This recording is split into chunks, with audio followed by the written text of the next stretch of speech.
विलास अंकुशराव मोडळे आणि दुसरे नातेवाईक वसंतराव हार्डे त्यांच्या दोघांच्या सुविद्य पत्नी त्यांच्या सेवापूर्तीच्या कार्यक्रमासाठी उपस्थित असणारे कर्जत तालुक्याचे नेते आणि ज्यांची रयत शिक्षण संस्थेवरती चांगल्या कामासाठी चांगली पकड असणारे तुमचे आमचे सर्वांचे नेते, कार्यक्रमाचे अध्यक्ष सन्माननीय राजेंद्र तात्या फडके साहेब, हा कार्यक्रम चांगल्या प्रकारे पार पाडण्यासाठी ज्यांचं आटोकाट प्रयत्न असते तसे या कॉलेजचे कर्तृत्ववान प्राचार्य सन्माननीय नगरकर साहेब, आजच्या कार्यक्रमासाठी आवर्जून उपस्थित असणारे या दादा पाटील कॉलेजच्या जडणघडणीमध्ये ज्यांचा सिंहाचा वाटा आहे असे आता जे सेवानिवृत्त झाले असे प्राचार्य सन्माननीय बाळा कांबळे साहेब, त्यांच्या अगोदर ज्यांनी दादा पाटीलवर प्राचार्य म्हणून काम केले असे प्राचार्य कुंडलिकराव शिंदे साहेब, आता जे आपल्याला मनोगत व्यक्त करून गेले ते प्राचार्य गायकवाड साहेब, सर्व स्टेजवर असणारी सर्व मान्यवर मंडळी, कृषी उत्पन्न बाजार समितीचे सभापती काकासाहेब तापकीर, आमचे सहकारी दीपकजी शिंदे, आमचे बंधू मुरळे साहेब, प्राध्यापक प्रकाशजी दांडे साहेब, सर्व या कार्यक्रमासाठी आवर्जून उपस्थित असणारे आर्डे परिवाराचे आणि मोडले परिवाराचे सर्व नातेवाईक, त्यांच्यावर प्रेम करणारे आपण सर्वजण या ठिकाणी सेवापूर्तीचा कार्यक्रम होत असताना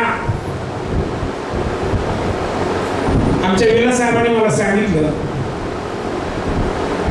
गोरखगोडगेनी आणि दोघांनी मला एक दिवस सांगितलं आमचा असा असा कार्यक्रम आहे. विश्वास बसत नाही. आरडे सर आणि आमचे मोडळे सर रिटायर झालेत मला वाटतच नाही, कारण हे आमच्या डोळ्याच्या समोर सगळ्या घटना घडत गेलेल्या आहेत. विलास साहेबांविषयी सांगायचं म्हणून आताच त्यांच्या मुलीनं त्याचं मनोगत व्यक्त केलं, परंतु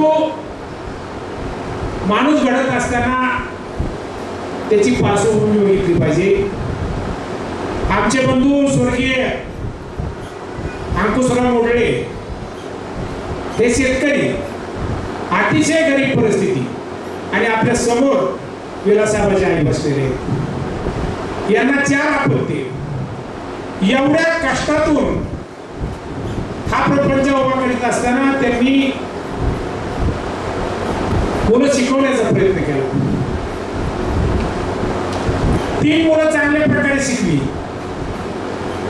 परंतु आमच्या अंकुशरावांचं मी असायचं पोरांनी शिकलं पाहिजे.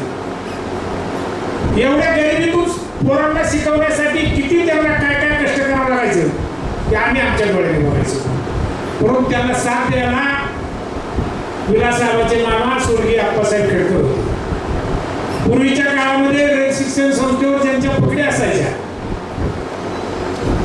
स्वर्गीय खासदार काळेसाहेब असतील आणि बरेच जण असतील, मी नाव सगळे सांगणार नाही, ताटे हे नंतर आले, पण त्या काळामध्ये आमचे बंधू अंकुशराव मोडळे आणि स्वर्गीय आप्पासाहेब खेडकरांनी प्रयत्न करून 1987 साली विलास साहेबाला या दादा पाटील कॉलेजवर काहीतरी म्हणून एक सर्व्हिस करण्यासाठी रयतमध्ये त्यांनी रयतच्या परिवारानं त्याला सामील करून घेतलं, आणि तिथून आमच्या विलास साहेबांचं जीवन सुरू झालं.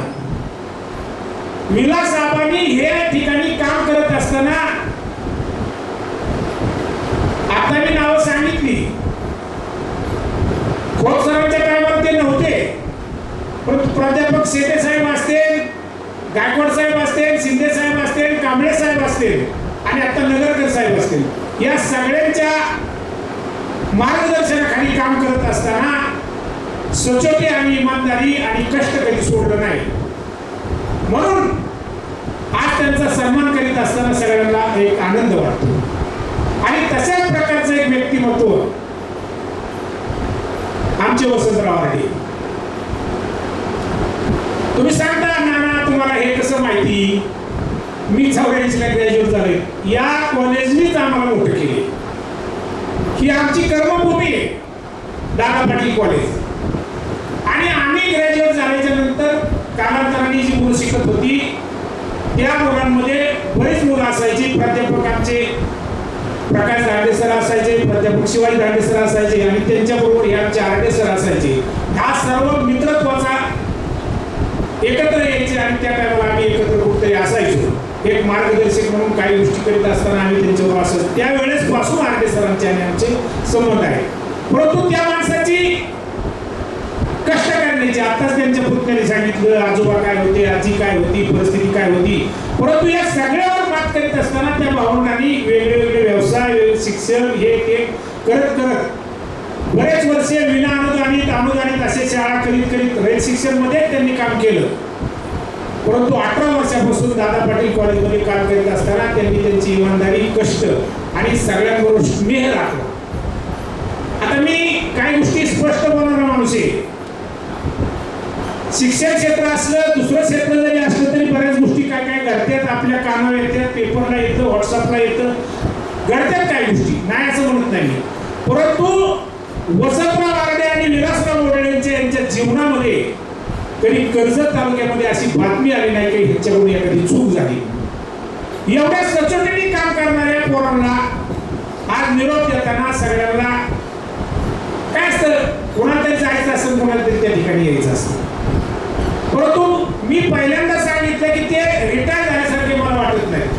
मी तात्यांना विनंती करीन, कर्जत तालुक्यात जेवढ्या संस्था असतील त्या सगळ्या संस्थेला मी हात जोडेन की ही 2 पोरं काय थोडाफार पगार कमी जास्त करा, आपण ह्यांना कुठेतरी थोडे दिवस घ्या, मग त्यांचं जीवन चांगलं राहील. होईल का नाही ते नंतर बघू आपण. परंतु ही पोरं बसणारी नाही आणि ही रिटायर झाल्यासारखीच वाटत नाही. उद्या काय करणार आहेत, अजून त्यांच्या तब्येती चांगल्या आहेत, अजून त्यांची पळायची धमक चांगली, सगळे काम करण्याच्या परिस्थिती चांगल्या आहेत. शिक्षण संस्थेमध्ये सोय आहे का नाही मला माहित नाही, परंतु तिथं सोय असते तर तिथं आपण एखादा ठराव पाठवून देऊ की असं रिटायर झाल्यानंतर कुठेतरी त्या शिक्षण संस्थेमध्ये काहीतरी काम करण्याची संधी अशा कुणी माणसाला मिळाली पाहिजे. परंतु आता त्याची सोय आहे का नाही, कारण संख्या खूप वाढत चाललेली आहे, मागण्या खूप वाढत चाललेल्या आहेत, नोकऱ्यांची परिस्थिती फार बेकार चाललेली आहे. त्याच्यामुळे होईल का नाही मला माहित नाही, पण माझा विचार मांडला. भविष्य काळामध्ये आरडे सरांचं आणि आमच्या विलास साहेबांचं जीवन चांगल्या प्रकारे जावं, त्यांच्या हातून आतापर्यंतची सेवा घडली शिक्षण विभागात, तशीच पुढं चांगल्या प्रकारची सेवा करण्यासाठी त्यांना परमेश्वरांनी दीर्घ आयुष्य आणि चांगलं आयुष्य जगण्यासाठी, चांगलं मार्गदर्शन त्यांच्याकडून मिळण्यासाठी लोकांना त्यांना दीर्घ आयुष्य मिळो आणि त्यांच्या हातून चांगली सेवा मिळो, एवढीच सदिच्छा व्यक्त करतो आणि माझे 2 शब्द थांबवतो.